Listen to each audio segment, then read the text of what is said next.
Hey everybody, it's Kevin Kelly. We're counting down to the Super J Cup. Of course, it's December the 12th on NJPWWorld.com. You can also order it on Fight TV. Field of 8, star-studded lineup. The brainchild of Jushin Thunder Liger in 1994 coming back around. And for the second year in a row, competing in the Super J Cup this year, he might win it. It's TJP. How are you, sir? I'm doing very well. I got my caffeine today and bright-eyed and bushy-tailed. You're all swagged out there in your office. You're looking great. What a media room. We're gonna do we're going to do the long form interview at some point because there is so much to talk about with you. I mean, we could really start at the beginning. I'm deceivingly old is really what we're saying here. It's the roundabout way. Well, like, I always tease Rocky Romero. I always tease him, it's like, he was on the undercard of, Thez and O'Connor in 63 or whatever it was. But you guys both started so young, and you've learned a lot throughout the years. But this tournament, I know, is special to you because more so than, like, for example, when I talked to Leo Rush and we talked about the tournament's birth in 1994, he's like, "Oh, that's funny because I was just born like 3 months before that." So, Yeah, you know Leo what I can't mean? even spell Super Jacob. Come on. but this is something that was there as you were. It was a tangible goal when you started in the LA dojo. Tell me what this Super J Cup tournament means to you personally. My first memory, well, that's not my first memory of that time, but a unique memory about that time when I was starting. So this was like 98, 99. These were like my first year or two breaking in. And the J Cup started, with 94, 95 consecutive years. And that was, I mean, that's to this day, I still think that that's kind of like the magic behind it. That's the one you kind of think of. And I actually felt like last year's final, as a side note, like the way that it was shot in the pyramid and the way that it looked, the lighting, it kind of felt like the 94 J Cup, the way that it looked. Like it was really bright.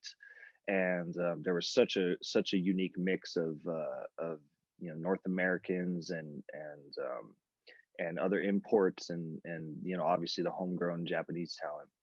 But when I started in 98, 99, they had a J Cup like within like a year in 2000. And I remember uh Curryman was in it, and knowing Curryman in real life, I was really excited to just kind of be that close to it. And I remember asking so many questions, and because this was always my goal. I mean, this was what I always wanted to do, was be in the Super J Cup. So to be in it twice and to do it in consecutive years is incredible. And I feel very lucky. Well, I know that the even for the new fan, the person who has just jumped on board with New Japan Pro Wrestling over the last couple of years, uh, they somehow, some way have heard of the Super J Cup. It's one of those things that transcends wrestling and has gotten into pop culture, I think, more so than almost, that and the G1, I think are almost neck Yeah. and neck in terms of like what the common person might know of New Japan Pro Wrestling. So that's pretty good. I mean, I feel like a lot of wrestling fans, especially the newer New Japan fans, like in within like and I'm talking about the realm of their expansion as far as their reach. They get a lot of North American fans now, and it's become such a worldwide brand. And I think a lot of, especially younger American fans, they confuse the best of the Super Juniors with the J Cup. So when I was coming up, yeah, there's a best of Super Juniors every year, and it's always an elite class. So to be part of that's also an honor. I got to do that in 2011, and I remember thinking, man, this is a bucket list moment for me. But like for like longtime followers, the J Cup was really like, that's like the hidden treasure, like, because you only get a handful of those, and it comes up every so often. You never know when the next one will be. And so I think that, to your point about like it sort of becoming this like pop culture thing, I think that's how just the letter J and the branding of it came about, because with the J Cup, um there was other stuff like the skydiving J and just different stuff that incorporated the junior tag that started the name tag that started coming after that, and the J Cup is really what started it all.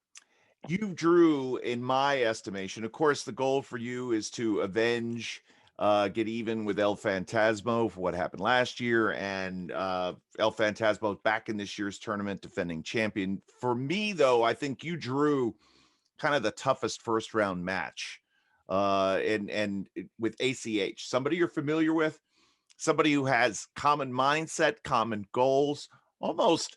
I would think you guys could go name for name with a junior heavyweight division in New Japan Pro Wrestling. You guys both know the same stuff. You know each other so well. How is this one going to shake out? Man, I don't think that you couldn't have put it better than that. Not only is ACH just such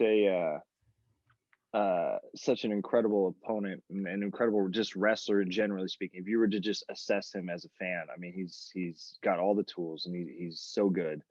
And at this point now, he's so experienced. When I first knew him, I've known him for years.